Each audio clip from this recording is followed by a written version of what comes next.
Halo sobat, salam jumpa lagi. Melanjutkan kisah Nogososro dan Sapu Inten. Kali ini dalam episode Ular Candroso Seto. Pada sobat semua, selamat menyaksikan. Salam budaya. Panjangnya dibanding dengan besarnya dapat dikatakan terlalu pendek. Sisiknya berwarna putih mengkilap agak kebiru-biruan. Pada bagian kepalanya tergoreslah semacam lukisan jamang, sedangkan pada ujung ekornya melingkarlah warna kuning keemasan. Ketika ular aneh itu dibawa pulang, terlihatlah binatang itu oleh Ki Ageng Warono. Melihat bangkai ular itu, Ki Ageng Warono terperanjat. Apalagi ketika ia mendapat keterangan dari Selo, maka segera orang tua itu minta kepada Selo untuk mengambil bisanya. Selo yang menganggap binatang itu hanya sebagai barang yang aneh, sama sekali tidak keberatan. Ia tidak mengira kalau karena itu ia mendapat semacam obat yang tak ada bandingnya. Obat penawar segala macam bisa yang bagaimanapun tajamnya. Racun dari bisa binatang maupun tumbuh-tumbuhan. Oleh Ki Ageng Warono, binatang itu diperas bisanya. Dengan mempergunakan keahliannya, ia dapat menampung bisa itu. Kemudian dengan berbagai ramuan, bisa itu berhasil dipadatkan.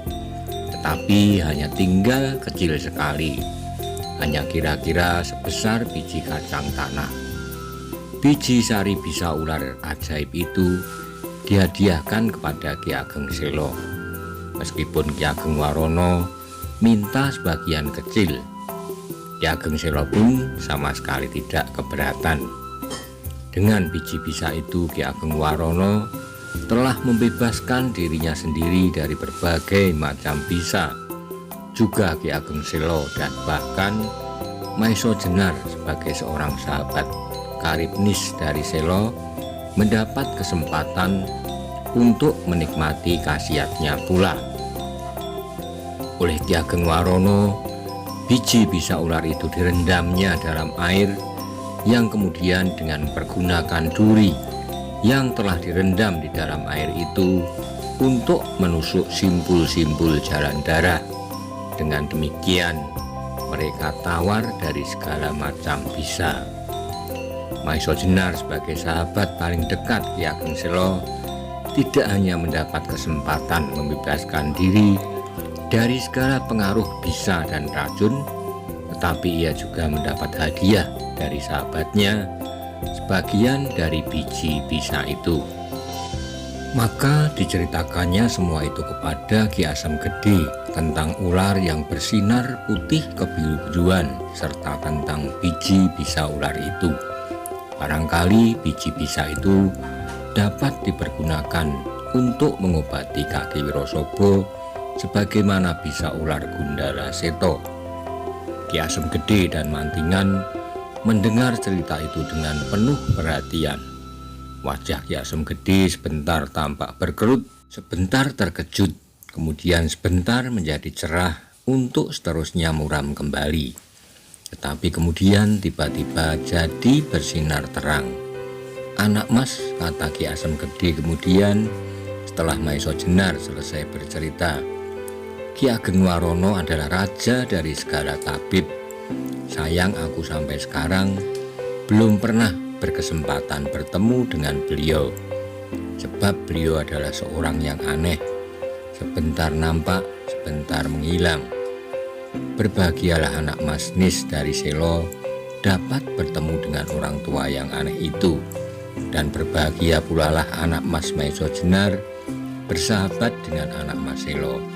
Sebab menurut ciri-ciri yang anak Mas ceritakan itu, ular yang menyambar, demikianlah yang bernama ular Gundala." Tetapi Ki Ageng Warono tidak menamakan ular itu Gundala, tetapi disebutnya ular Candroso Seto, Maiso Jenar menjelaskan. Tiba-tiba cahaya mata Ki Asem Gede menjadi cerah, secerah matahari pagi yang memercik di atas rumput hijau. Ya, itulah anak mas. Memang terdapat beberapa dongeng mengenai ular ajaib itu. Sebagai senjata dewa-dewa, ia disebut ular Gundala. Tetapi sebagai pengembala air di langit, ia disebut ular Candroso Seto. Katanya hampir berteriak. Kemudian Maiso Jenar mengambil sebuah tabung bambu kecil yang diikatkan di bagian dalam pakaiannya.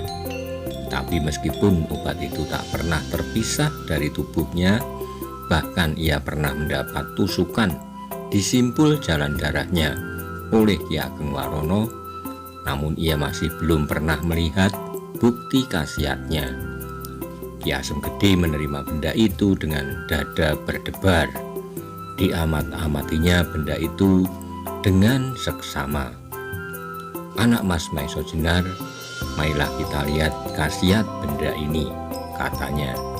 Kemudian Ki Asem Gede pun segera mengambil sebuah cawan tembikar dan bumbung berisi bisa.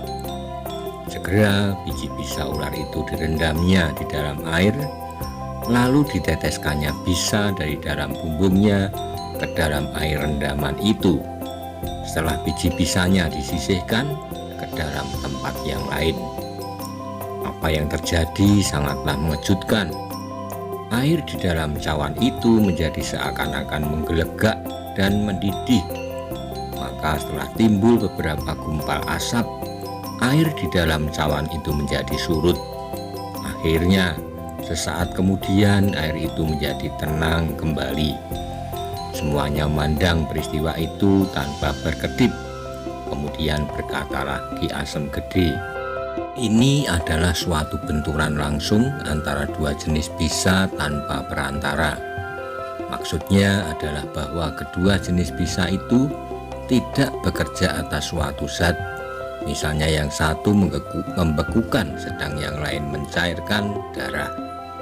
Dan anak mas dapat menyaksikan sendiri betapa hebatnya bisa ular Gundala atau Candroso itu.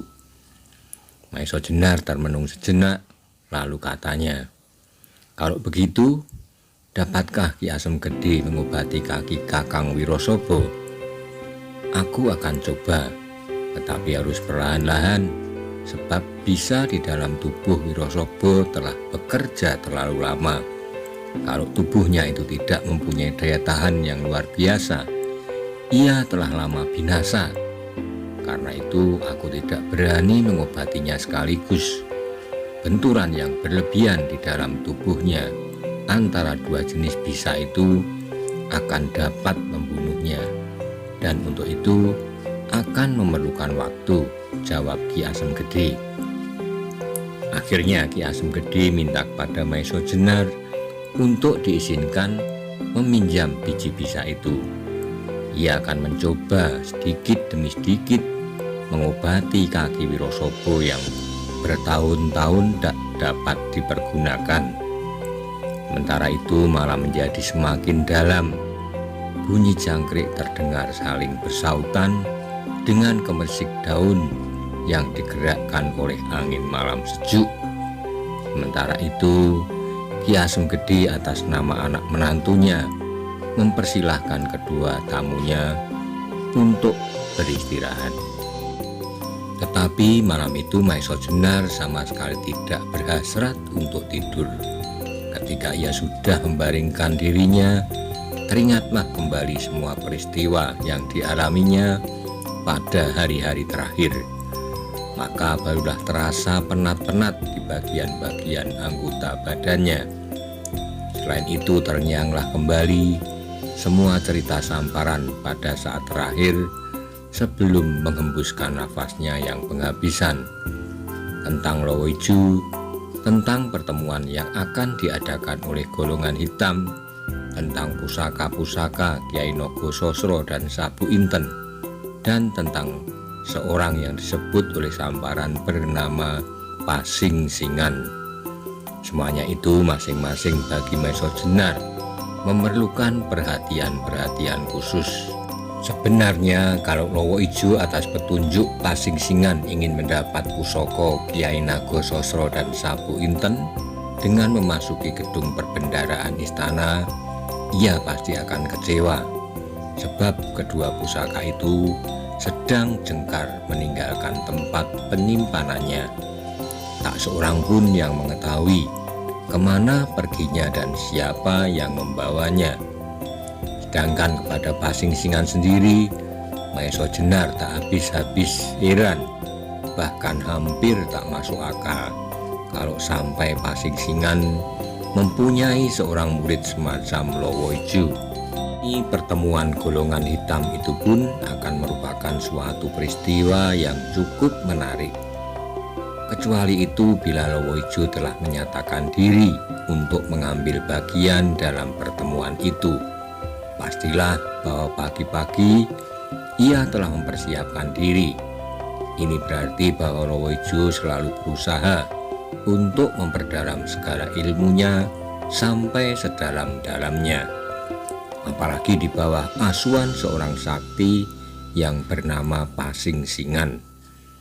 Lalu bagaimanakah dengan dirinya? Dengan terbunuhnya salah seorang anggota gerombolan Lowo Ijo, bahkan saudara muda seperguruannya, berarti Maiso Jenar sudah berhadapan langsung dengan golongan itu, golongan Lowo Ijo yang bersarang di hutan Mentawok. Karena itulah maka Maiso Jenar mulai menilai dirinya kembali. Sebenarnya ia tidak ingin lagi mempergunakan tenaganya dan ilmu tata berkelahi yang pernah dipelajarinya untuk memecahkan soal. Tetapi berhadapan dengan gerombolan Lowo Ijo, soalnya menjadi lain.